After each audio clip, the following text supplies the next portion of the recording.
তো আমাদের হচ্ছে যে এসি রিপেয়ারের কাজ কমপ্লিট হয়েছে, ভ্যাকুয়াম করা কমপ্লিট হয়েছে। এখন হচ্ছে যে এসিতে গ্যাস দেওয়া হচ্ছে।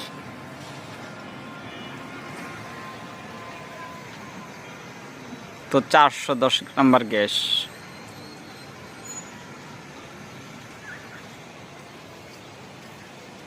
একেবারে পুরোপুরি 150 প্রেশার ওঠাইবা। 150 রানিং প্রেশার 150 থাকবো, মানে 145 থেকে 50।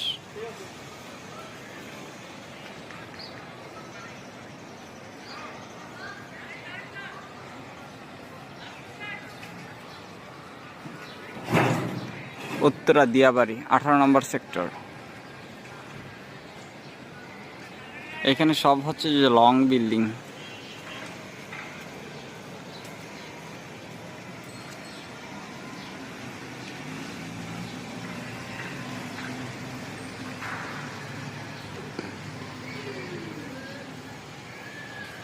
এই হচ্ছে আজকে আমাদের ফিটিংসের কাজ।